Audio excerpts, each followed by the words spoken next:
여러분 이 자유라는 단어는 참 많은 사람들이, 아니 대부분의 사람들이 다 좋아하는 말이죠. 좋아하는 말입니다.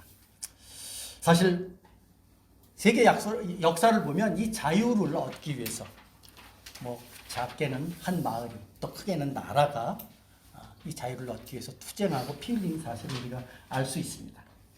오늘 대부분의 국가들은 자신들의 헌법에다가 이 자유 또 민주라는 단어들을 넣어가면서 그들의 국가의 정체성을 드러내기도 합니다. 1941년도에 그 미국의 루즈벨트 대통령은 의회 연두교서에서 이런 말을 했습니다. 우리가 다져나갈 미래는 네 가지 본질적이고 인간적인 자유에 기초를 둔 세계여야 합니다. 첫 번째로는 어디에서나 말할 수 있는 언론과 표현의 자유가 있어야 하고요. 두 번째로는 어디에서나 예배할 수 있는 종교의 자유가, 그리고 세 번째로는 정말 빈곤과 결핍에서 해방될 수 있는 경제적인 자유, 그리고 마지막으로는 공포로부터 벗어날 수 있는, 보호받을 수 있는 그러한 자유가 우리에게 필요합니다 라고 이 네 가지의 자유를 연두교서에서 선언했습니다. 사실 루즈벨트 대통령은 그 당시에 그 이전부터 한 10년, 15년 전부터 있었던 대공황이 있었습니다. 그러다가 2차 대전이 일어났죠. 그러니까 대공황도 이겨내야 하겠고, 또 다가오는 그런 전쟁의 위협으로부터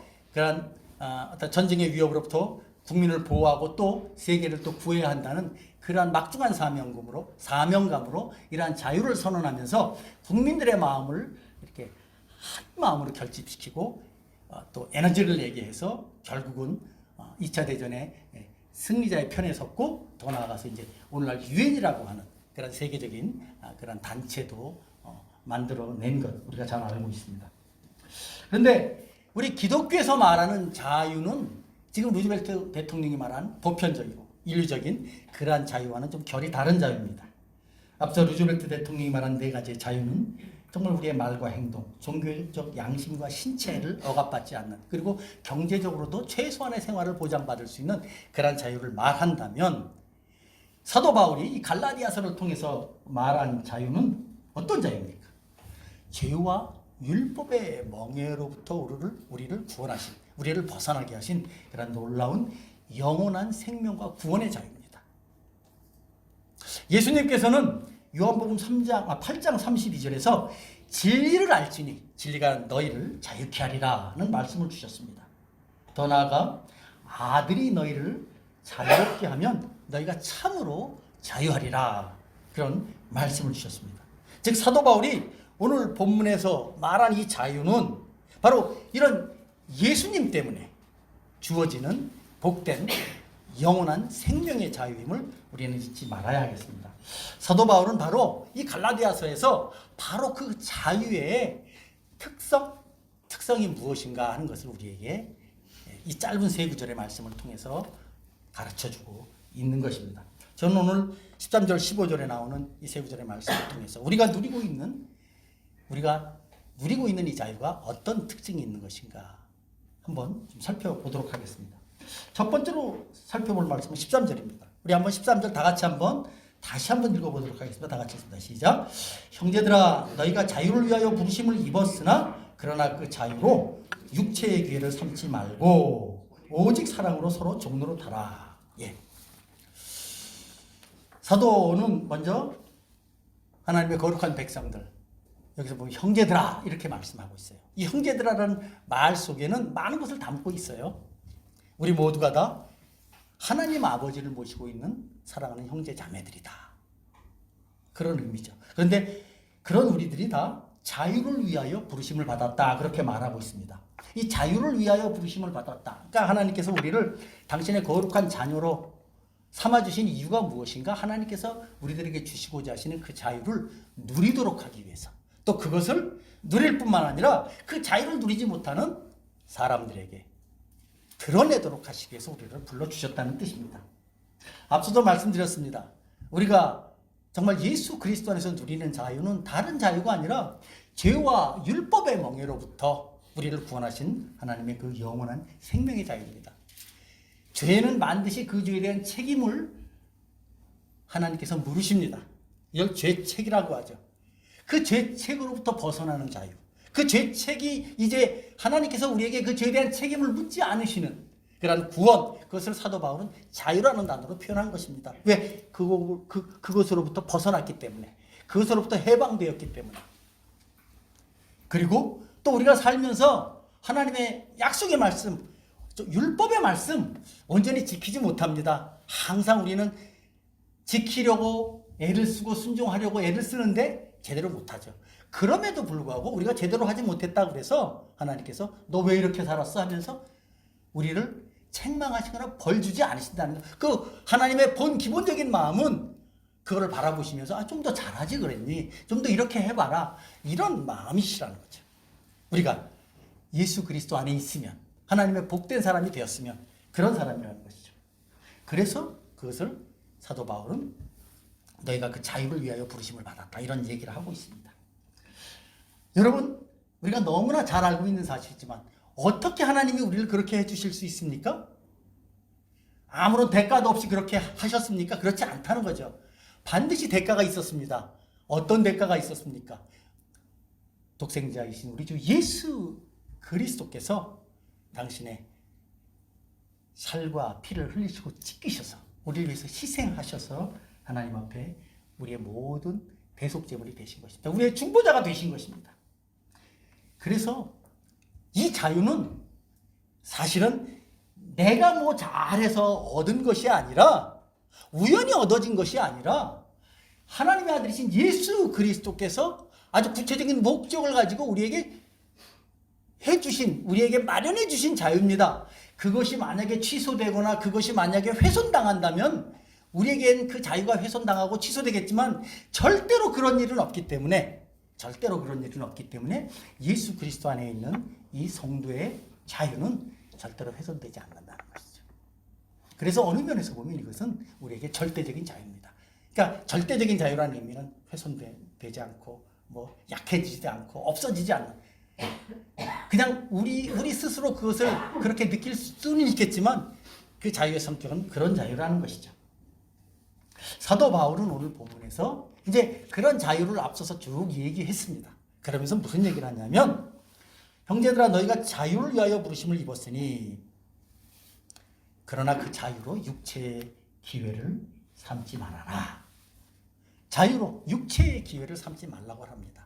한번 저를 따라서 해보십시오. 자유로 육체의 기회를 삼지 말라. 자유로 육체의 기회를 삼지 말라. 여러분, 이게 무슨 뜻인지 모르시지는 않을 거예요. 그러나 좀 더 한번 잘 생각해 보시면 좀 더 잘 이해하시게 됩니다. 여기서 이 기회라는 단어가 무슨 단어냐면 아포르메라고 해서 헬라어로 진지라는 뜻입니다. 진지 뭐죠? 전쟁할 때 우리가 이기기 위해서 쌓아놓은 진지, 성벽, 성곽, 이게 이 기회라는 단어입니다. 사실 고대 전쟁에서는 진지가 높은 곳에 성곽을 짓거나 진지가 높은 곳에 있으면은 이 상대방이 같은 수의 병력으로는 도저히 이길 수가 없고요. 정말 몇 배 병력이 있어야만 그 진지가 높은 곳을 점령할 수 있습니다. 그러니까 이 진지를 갖고 있다는 것은 아주 승리의 여건이 되는 거죠. 그런데 여기서 여러분 이제 그 자유로 육체의 기회를 삼지 말라고 합니다. 그러니까 우리가 가지고 있는, 우리에게 아직 남아 있는 우리의 타락한 본성, 타락한 육체 본성이 그 자유 때문에 마치 이것이 진지처럼 돼서 계속해서 우리가 그런 타락된 삶을 계속해서 영위하도록 하지 말라는 뜻입니다. 육체의 기회를 삼지 말라는 것은 정말 하나님께서 우리에게 주신 자유 자체가 그렇게 될 수 있는 것처럼 여러분들이 그렇게 이해하거나 그렇게 생각할 수 있는데 절대로 그런 것이 아니니까 그렇게 하지 말라는 뜻입니다. 왜 그 자유함이 육체의 기회를 삼을 수 있는 것이 될까요? 그것은 아까도 말씀드렸지만 우리가 자유를 그리스도 안에서 얻었다는 것은 무슨 뜻입니까? 죄에 대한 책임을 하나님께서 우리에게 묻지 않으신다는 뜻입니다. 예수 그리스도로 말미암아 우리를 용서해 주신다는 뜻입니다. 우리가 어떠한 죄를 지어도 우리가 정말 진실된 마음으로 하나님 앞에 고백하고 자백하면 하나님께서 그냥 묻지도 않고 용서해 주신다는 거예요. 예수 그리스도 안에서 다 이미 그 빚 받으셨기 때문에, 청산하셨기 때문에. 그러니까 이러한 이유가, 이러한 것들이 참으로 자칫 잘못하면 그래? 이제부터 나는 마음대로 죄를 져도 되겠구나 라는 생각 가질 수 있다는 것이죠. 우리의 연약함이 그렇다는 것입니다. 우리의 연약함이 그렇다는 것입니다. 근데 그것은 아니다. 그것은 아니니까 절대로 그런 방향으로 생각하지도 말고 그런 방향으로 나아가서는 안 된다 라는 말이 그 자유로 육체의 기회를 삼지 말라는 것입니다. 사도 바울은 이미 로마서에서도 이 말씀을 했어요. 하나님께서 우리에게 은혜를 주셨다고 그래서 그 은혜 받았다고 그래서 그 은혜가 우리를 더 죄짓게 하는 대로 가면 되겠느냐? 절대로 그럴 수 없다라는 말을 이미 했습니다. 바울이 이런 얘기를 하는 것은 이유가 있습니다. 왜냐하면 이 당시에 교회를 위협하는 아주 크게 두 가지 악한 세력들이 있었기 때문입니다. 그것은 이미 갈라디아서에서 앞서도 사도 바울이 말한 율법주의입니다. 율법주의는 무엇입니까? 그리스도의 복음만으로 부족하다는 것이죠. 율법을 반드시 지켜야 된다는 것이죠. 절기도 지키고 할례도 지켜야 하나님이 우리를 의롭게 하고 우리를 구원해 주신다는 그러한 생각을 갖는 사람들, 그게 율법주의죠. 그런데 율법주의보다 더 악한 세력들도 있었습니다. 그들은 바로 무율법주의입니다. 율법이 소용없다고 하는 것이죠. 그들은 무슨 이야기를 했냐면, 우리가 진리를 알게 되면, 진리의 빛을 우리가 깨닫게 되면 그 진리의 빛을 깨달았다는 그 사실 자체가 우리로 하여금 완전케 한다는 것입니다. 그래서 그 진리의 빛을 깨달았다 하는 것을 뭐라고 할까요? 영지라고 합니다. 영지. 그 진리의 빛을 영지라고 했습니다. 그노시스. 그러니까 영적인 지식이라는 거죠. 그래서 그들은 뭐냐면 그들만이 알고 있는 어떤 영적인 진리가 있다는 거예요. 그 중에 일부를 막 성경에서 끌어오기도 하고, 어쨌든 아주 그 당시에 온갖 다양한 종교적인 내용들을 가지고 그것을 혼합해서 그노시스, 영적인 진리라고 말하면서 그들이 그 진리를 알기만 하면 그들은 모든 것에서 해방된다고 말합니다. 그러다 보니까 뭡니까? 하나님의 율법에서도 전혀 구애받을 것이 없었죠. 근데 그들 중에 일부가 교회에 들어옵니다. 그들 중에 일부가 그 진리에, 그들이 믿었다고 하는, 그들이 깨달았다는 진리의 일부 중에 하나가 뭐냐면 그리스도의 복음이 있을 수 있는 거예요. 근데 그걸 가지고 교회에 들어와서 그리스도의 복음이면 모든 게 만사오케이인데 뭐야 하면서 율법을 완전히 무시하는 거죠. 그런 사람들이 마음대로, 정말 마음대로 죄를 지어도 이미 그들의 마음은 양심이 화인받았기 때문에 이미 그들의 마음은 전혀 죄책감이 없는 것입니다. 그러니까 그런 무율법주의자가 있습니다. 아마 사도 바울이, 사실 어느 면에서 보면 사도 바울이 이 선포한 이신칭의 복음이 약간 그런 성격이 있지 않습니까? 이 복음만으로 된다. 하나님 앞에 믿음만으로 우리는 온전히 의로워진다. 다른 게 필요 없다. 라는 그 말씀 속에 약간 그런 성격이 있으니까 그들은 슬며시 들어와서 정말 또아리를 틀고 그런 식의 이야기들을 했던 것이죠. 바울의 이 말은 아마도 그 당시에 갈라디아 교회를 위협했던 무율법주의자뿐만 아니라 율법주의자뿐만 아니라 그런 무율법주의자들의 그런 악한 교훈들을 경계한 것이 아닌가 싶습니다. 사실 오늘날에도 교회 안에 우리들의 신앙생활하는 이 두 가지 양상이 항상 있습니다. 사실 그 이단들은 절대로 세월이 흐른다고 다양한 형태로 진화하는 것 같지만 그 본질은 변하지 않습니다. 크게 이 두 가지입니다. 율법주의와 무율법주의. 오늘날 우리가 신앙생활 하면서 항상 그리스도의 복음만으로 부족한 걸 느껴요. 내가 좀 더 열심히 하나님을 섬기고, 그러니까 우리가 하나님을 섬기는 것은 기쁨과 감사로, 주님께서 허락해 주신 은혜에 대한 기쁨과 감사로 하나님께 드리는 감사의 열매여야 하는데, 항상 우리가 무슨 생각을 갖곤 합니까? 이걸 내 공로로 생각하는 거예요. 그리고 나처럼 이렇게 하지 않은 사람을 보면서 쟤는 왜 저렇게, 저 사람은 왜 저렇게 하지 않나? 라고 하면서 나보다 남을 못하게 여기는 그런 모습의 신앙생활 종종 하기도 합니다. 그것이 지나치다 보면 아주 엄격한 율법주의자가 될 수 있습니다. 또 한편으로는 무율법주의자처럼 살아가기도 됩니다.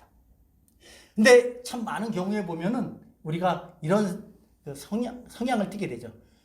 율법주의적인 성향은 다른 사람을 향해서 잣대를 들이대고 무율법주의적인 성향은 나를 향해서 잣대, 기준을 세우는 경향이 종종 있습니다. 이 두 가지가 다 잘못됐죠. 우리에게는 항상 하나님의 그 은혜의 복음, 하나님의 그 사랑에 대한 감사함 우리가 붙잡고 있으면서 그것 때문에 늘 하나님 앞에서 정말 주님을 섬기는 일에 우리가 항상 충성스럽게 감사함으로 섬기는 것이 꼭 필요하다는 생각 다시 한번 해보게 됩니다.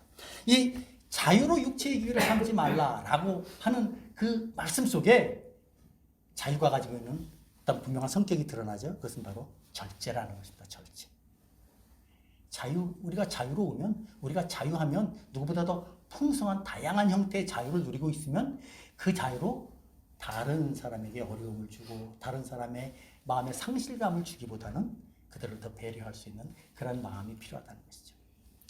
자유로 육체의 기회를 삼지 말라는 것은 자기 자신에게는 그런 죄를 향한 절제, 다른 사람을 향해서는 자신의 자유를 방종으로 함으로써 다른 사람을 향한 또 절제의 마음을 우리에게 다시 한번 분명하게 이야기하는 것입니다. 두 번째로 오늘 본문을 보면 그 자유로 육체의 기회를 삼지 말고 또 오직 사랑으로 서로 종노릇하라 이런 말씀하고 있습니다. 오직 사랑으로 서로 종노릇하라. 제가 이 설교를 준비하면서 참 이 말씀에 많은 고민을 했습니다. 뭐 주석도 찾아보고 이렇게 해보는데 오직 사랑으로 서로 종노릇하라. 여러분 뭐 이 말씀 들으면은 무슨 말인지 그냥 이렇게 이해가 됩니다. 근데 사실 이제 목회자로서 설교를 준비하다 보면 어떤 논리적인 이유 이런 것들도 좀 찾아서 우리 교우들과 함께 나눌 때 조금 더 설득력이 있거든요. 야, 사랑으로 서로 종노릇한다. 왜 바울이 사랑하라고 말하지 않고 사랑으로 종노릇하라고 할까? 이것은 틀림없이 어떤 이유가 있지 않을까 싶은 생각 해보게 됩니다. 이 말씀 묵상하면서 그런 생각해 봤습니다. 맞아. 우리는 다 하나님부터 예수 그리스도 안에서 자유함을 받았지만 자유가 있다고 해서 우리가 다 주인입니까? 우리가 다 사실은 하나님 앞에서 주인은 하나님이시라면 우리는 그 하나님의 그런 자유와 사랑을 받은 종들과 같은 존재라는 거죠. 진짜 우리의 주인은 위에 계시다는 거죠. 그런 마음이 그런 생각이 들면 사랑으로 종노릇하다. 무슨 말인지 조금 이해가 됩니다. 근데 사실은 여러분 한번 좀 생각을 해보시기 바랍니다. 종에게 가장 절실히 필요한 게 뭘까요? 자유입니다. 자유. 이 당시에 이 로마 제국은 그러니까 노예제가 있는 그런 나라였습니다. 그 당시에 로마에 1200만의 로마시가 지금 로마시는 아니겠죠. 조금 더 이렇게 넓은. 어쨌든 당시에 로마에 1200만이 있었는데 그 중에서 약 30%가 노예였다고 합니다. 사실 로마 안에 있는 노예들은 그렇게 어려운 노예는 아니었어요. 왜 그러니까 이 귀족들과 함께 살면서 그런 가정에 속해 있는 노예들은 그래도 비교적 정말 신분도 좀 보장된 노예인데 정말 어려운 노예는 어떤 노예였을까요? 광산에서 일하거나 농장에서 일하거나 육체적인 노동을 하는 노예가 정말 어려운 노예였겠죠. 그런데 여러분 한번 생각해 보시기 바랍니다.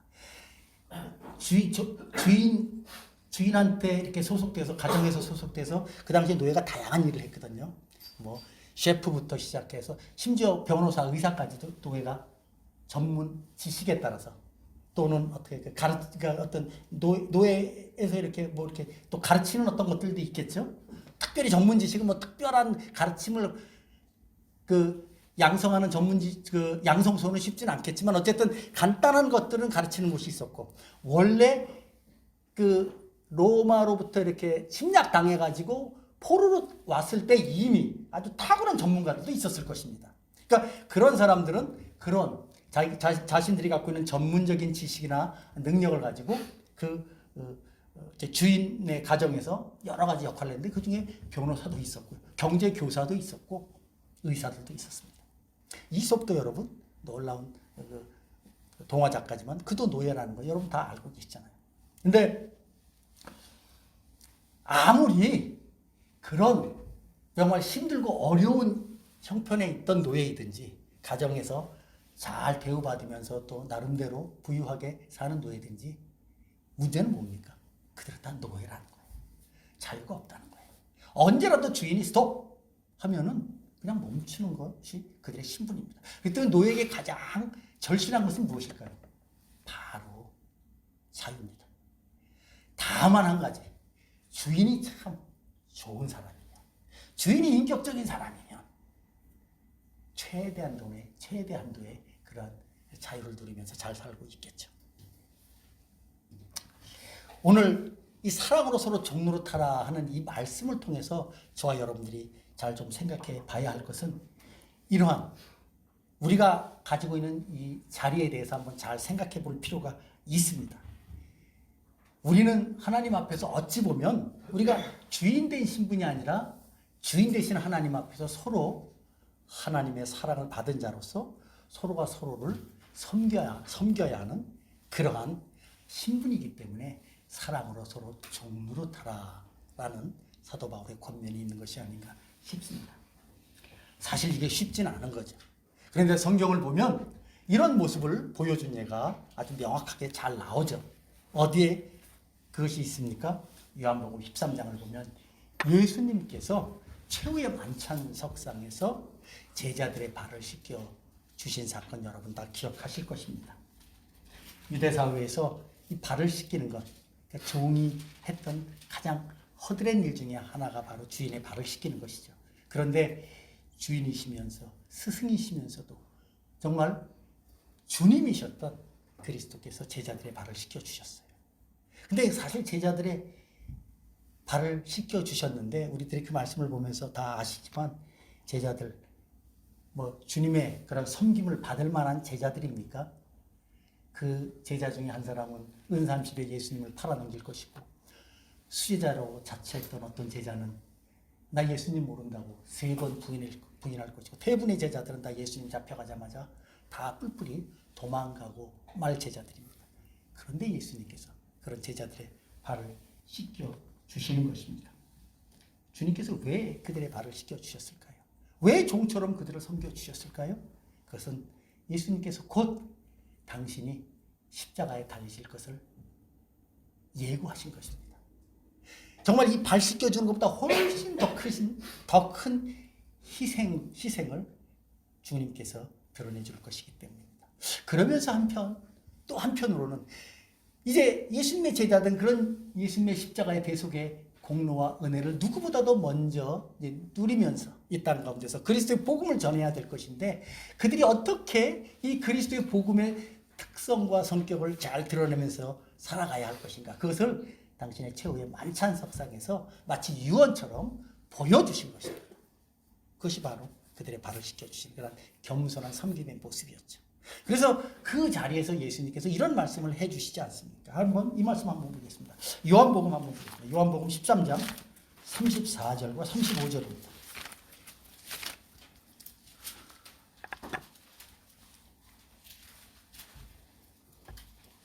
요한복음 13장 34절과 35절.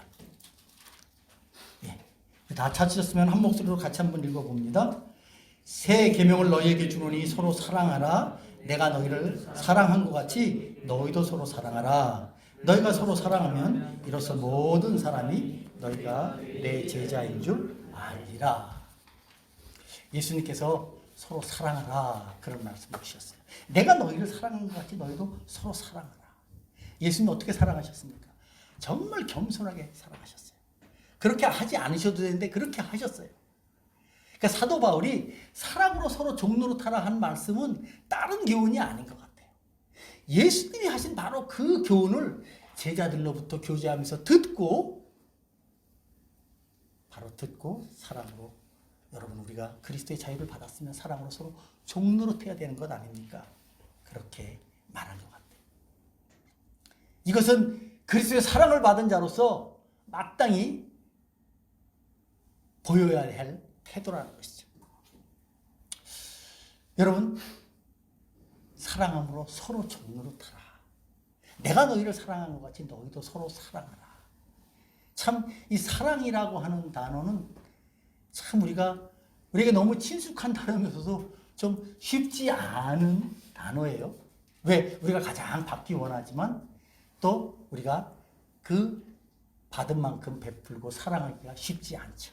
어제 저는 아는 분의 딸이 이제 결혼하는 그런 결혼식에 참석했습니다.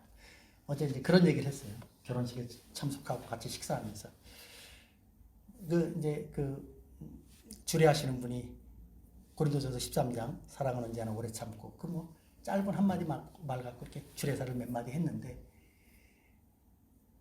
저도 그랬지만 아마 여러분들도 그 주례사를 들을 때 신랑 신부가 그 말이 귀에 들어옵니까? 그러나 사실은 그 하객으로 갔던 많은 사람들, 그들 중에 상당수 많은 분들은 예를 들어서 이제 그런 크리스찬들이 결혼식 때는 크리스찬들이고 오랜 결혼 생활을 한 사람들이고 주례사가 얘기할 때 그 말이 하나님의 말씀을 이렇게 대언해서 드러낼 경우에는 신랑 신부보다 사실 하객들이 더 은혜를 받죠. 하객들이 그 말을 들으면서 난 20년 동안 30년 동안 어떻게 살았나 그런 생각하게 됩니다. 그만큼 이 사랑하며 산다는 것은 쉽지 않다는 것이죠. 근데 예수님도 그러시고 사도 바울도 그러시고 사랑으로 서로 종노릇하고 내가 너희를 사랑한 것 같이 서로 사랑하라 이런 말씀을 하고 있습니다. 여러분 이 말씀 앞에서 저와 여러분들은 어떤 깨달음, 어떤 정리가 돼야 할까요? 그래 사랑해야지. 그러면서 또 지나갈 수 있죠. 네, 저는 오늘 이 말씀 이렇게 묵상하고 정리하면서 그런 생각 해봤어요. 사랑하라는 게 뭔가? 제일 먼저 드는 생각은 미워하지 않는 겁니다. 미워하지 않는 겁니다. 사랑의 제일 첫 번째 걸음은 미워하지 않는 겁니다. 상대방을 미워하지 않는 것입니다. 특별히 여기서 서로 사랑하라. 내가 너희를 사랑한 것 같이 서로 사랑하라. 사랑으로 서로 종노릇하라. 그러니까 하나님께서 우리에게 사랑하라고 말할 때는 큰 사랑, 범세계적인 사랑 얘기하신 건 아닙니다. 아주 제한된 사람들, 내가 만나는 사람들, 나와 관계된 사람들, 그런 사람들 사랑하라고 하는 거죠. 근데 사랑은 미워하지 않는 겁니다. 어제 그런 얘기, 사랑은 언제나 오래 참고 오래 참는 겁니다. 근데 오래 살다 보면 그러니까 이것저것 다 보면서 그 마음에 어떤 마음이 생깁니까? 싫은 마음, 미워하는 마음, 지긋지긋하게 여기는 마음, 그런 마음이 생길 수가 있다는 거죠. 근데 사랑은 그렇게 하는 게 아니라는 것이죠. 사실 우리가 살다 보면 우리 각자 다 다양합니다. 태어난 곳도 다양한 곳에서 태어나고 자라난 배경도 다 다양합니다. 각자 자기 자신에게 맞는 스타일의 사람들이 있어요. 그거에 따라서 누구에 대한 호감도가 바뀌고 선호도가 바뀝니다. 그런데 우리가 사랑한다고 하면은 그런 부분에 대해서 주님께서 우리를 어떻게 사랑하셨나를 생각해 보면서 주님께서 우리를 어떻게 대해 주셨는가를 생각해 보면서 우리가 그러한 사람들을 대하는 것이 참 중요합니다. 그 중에서 제일 중요한 게 미워하지 않는 것이죠. 왜 제가 미워하지 않는 게 중요하다고 말씀드리냐면은 이게 주님의 계명이기 때문입니다. 예수님께서 마태복음에서 그런 말씀 주셨죠. 형제를 미워하지 말라. 그는 곧 육계명을 어긴 것이라고, 살인하는 자라고 말합니다. 하나님께서 우리에게 주신 관계 속에서 우리에게 주신 것은 그런 미워하는 마음이 아니라 사랑하는 마음이에요. 원래 하나님께서는 하나님의 형상과 모양을 따라서 우리를 지어주셨을 때 우리가 그런 삶을 살아가도록 하나님께서 우리에게 만들어 주신 것입니다. 근데 우리가 타락함으로 말미암아 죄악된 혼성이 있음으로 말미암아 그렇게 살지 못하고 있는데 그것 방치하지 말라는 것입니다. 사랑은 내가 너희를 그렇게 사랑했으니까 너희는 그렇게 방치하지 말고 나를 본받아서 정말 예수님께서 주신 자유함을 본받아서 서로 사랑하라고 말하는 것입니다. 여러분, 이 종노릇하라는 말은 무슨 뜻이냐면은 섬기는 거죠. 낮아진 자세로 다가가는 것이죠. 역지사지의 마음으로 다가가는 것입니다. 그럴 때 우리는 사실은 미워하지 않게 됩니다. 특별히 상대방이 나한테 무슨 악행을 저질렀다면 우리는 그 부분에 대해서 분명히 조심하고 피해야 되겠지만 그렇지 않을 경우에는 우리가 사실은 그런 부분들을 우리가 잘 정리해 볼 필요가 있죠. 심지어 사실은 하나님의 이 사랑 속에는 악행을 저지르는 사람까지도 용서하라는 그런 놀라운 사랑이 담겨져 있지만 사실은 그게 참 쉽지는 않은 것이죠. 그러나 중요한 것은 우리가 실천할 수 있는 것은 미워하지 않고 정말 하나님께서 주신 우리 마음대로 서로 보듬어주면서 주님의 그 사랑과 사랑의 삶을 잘 살아가는 거 참 중요한 것 같습니다. 특별히 사랑하는 가족들과 함께 살아갈 때, 특별히 부모와 자식 간에 어느 면에서 보면 부모와 자식은 그런 것 같아요. 부모는 일방적인 사랑을 주고 자식은 일방적인 순종을 해야 됩니다. 그게 하나님께서 주신 질서입니다. 그런데 일방적인 사랑과 순종 속에서 우리가 그리스도의 사랑을 알고 있다면 이것이 참으로 귀하고 복된 것입니다. 부부간에는 어떻습니까? 부부간에는 서로 정말 사랑하고 섬기는 것입니다. 서로 종노릇하는 것이죠. 서로 종노릇하는 것이죠. 그런 삶을 살아가는 것. 그런 삶을 우리가 잘 살아갈 때 우리는 사랑으로 서로 종노릇하는 삶을 이 땅 가운데서 살아갈 수 있는 것이 아닐까 싶습니다. 뭐 크고 아주 광범위하게 생각하지 말고 아주 가까운 곳에서부터 사랑하는 가족, 형제자매, 친구, 또 직장 안에서의 동료들 대하는 것, 이 모든 것들 하나님 앞에서 그런 마음으로 하나님께서 예수 그리스도께서 나를 어떻게 대해 주셨는가를 잘 생각하면서 그렇게 살아가신다면 우리는 이 말씀 실천하며 살아갈 수 있는 것입니다. 꼭 그렇게 살아가시는 저와 여러분 되시길 예수님의 이름으로 축원합니다. 마지막으로 사도는 이 그리스도인의 이 자유의 이 놀라운 그 특성 중에 하나는 바로 율법을 지킴으로써 나타난다는 거죠. 14절에 그 얘기예요. 온 율법은 내 이웃 사랑하기를 내 자신같이 하라 하신 말씀에서 이루어졌나니. 그러니까 이 사랑의 완성이 율법의 완성이 바로 뭐라고 말하면 사랑. 다시 말하면 우리가 누군가를 사랑하게 되면 그러니까 하나님께서 우리에게 주신 모든 율법 그것을 우리가 쉽게 말해서 성취한 것이다. 그런 얘기를 하는 것입니다. 여러분 우리는 율법을 계속해서 말씀을 통해서 배우면서 좀 엄격한 말씀으로 받아들이기가 쉽습니다. 그러나 율법은 절대로 엄격한 말씀이 아닙니다. 정말 소프트한 말씀이고 우리에게 놀라운 사랑의 말씀이라는 것을 꼭 기억하시면 좋겠습니다. 우리 한번 성경 말씀 보겠습니다. 로마서 13장 8절로 10절의 말씀입니다. 로마서 13장 8절로 10절 말씀 보면 사도 바울은 이런 가르침을 우리에게 주고 있습니다. 로마서 13장 8절로 10절 우리 다 같이 한번 읽어보도록 하겠습니다. 다 같이 한번 읽습니다. 시작. 피차 사랑의 빛 외에는 아무에게도 아무 빛도 지지 말라. 남을 사랑하는 자는 율법을 다 이루었느니라. 간음하지 말라, 살인하지 말라, 도둑질하지 말라, 탐내지 말라 하는 것과 그 외 다른 계명이 있을지라도 내 이웃을 내 자신과 같이 사랑하라 하신 그 말씀 가운데 다 들었느니라. 사랑은 이웃에게 악을 행하지 아니하나니 그러므로 사랑은 율법의 완성이라. 네. 그래서 8절 피차 사랑의 비두에는 아무에게도 아무 빛도 지지 말라. 그래서 사랑하라는 얘기입니다. 사실은 빚지지 말라는 얘기가 아니라 물론 빚지지 말아야죠. 근데 더 중요한 방점은 사랑하라는 얘기입니다. 사도 바울은 분명하게 말합니다. 사랑은 이웃에게 악을 행하지 않는 것이다. 미워하지 않는 것이다. 그리고 그렇게 할 때 우리는 율법을 완성하고 성취하는 자로 살아간다. 라는 이야기합니다. 사랑하는 성도 여러분, 앞선 말씀에서 바울은 자유로 육체의 기회를 삼지 말라고 말합니다.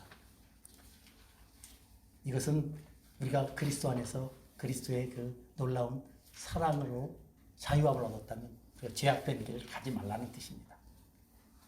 그리고 두 번째는 우리가 그렇게 제약된 길로 가지 않으려면은 뭐 하랍니까? 사랑하며 살라는 것이죠.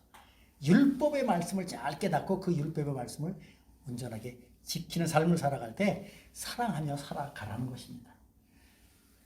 나보다 남을 낮게 여기며 그런 마음으로 상대방을 섬기며 살아갈 때 우리는 하나님께서 기뻐하시는 그런 복된 삶을 살아갈 수 있다는 것이죠. 우리가 예배 때마다 십계명 말씀 함께 고백하고 마태복음 22장의 말씀, 율법의 두 가지 강령이라는 그 예수님의 말씀도 함께 고백합니다. 왜 그럴까요?